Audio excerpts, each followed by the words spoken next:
minutes. Marion Jones is on the track, and as you see from that graphic, she stunned the world with 5 medals at the Olympic Games, and she has the best time done at the Prix meet. Marion has run well at this track and has the meet record from last year. Now you see some of the 50,000 spectators, and they're all the competitors. Marion will be in lane 5, and Chryste Gaines will be in lane 6. For record purposes, you cannot have a tailwind greater than 2 meters per second. That equals just about 4.5 miles an hour. You can see the benefits by 11/100ths of a second of a tailwind of that speed. Headwinds can slow you down too, as you see. At the pre-race, she had a good tailwind and had the fastest time in the world. In Oslo, she had a headwind that slowed her down, and she didn't get the best time in the world, but might have with no wind at all. Jones in lane 5. She comes out beautifully. Has the gold bib on.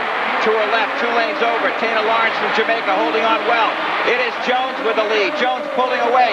Marion Jones gets the victory, and it's a photo for second place.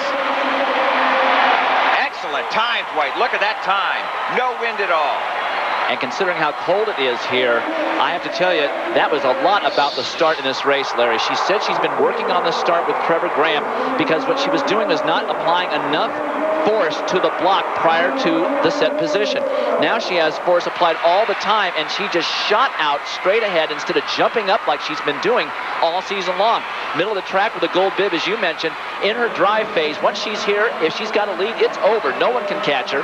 Tanya Lawrence doing a nice job in lane 3, and Chryste Gaines coming up late with a great finishing surge. I think she may have gotten second, but Jones totally in her game when she gets a start like that. Loves this track, and finally gets the kind of time she's been looking for, and she's downstairs with Lewis Johnson. Well, the clouds may have been hanging over Stade de France, but there must have been some sunshine there in lane 5, 1089 in terrible conditions. How do you call it?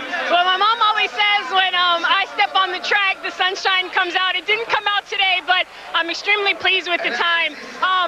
Gosh, this has been an amazing meet for me, and every year it is. The fact that these French folks will come out to this meeting in the rain, the wind, and the cold, it's definitely starting to rank higher and higher every year on my favorite stadiums. Now, I know you're working on some specifics in your race, and you told us earlier you're working on the start. How did things work at the start tonight? Was it better? Oh, it was very good. It was very good. I'm slowly putting it together. I was telling the reporter down here, you know, I'm an old geezer now compared to some of these young kids, and it's taking me a little longer now to put the race together in the season.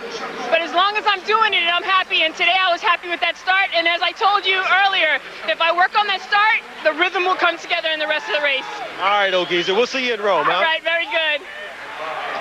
A 26-year-old old geezer runs the fastest time in the world for a women's 100 meters this year.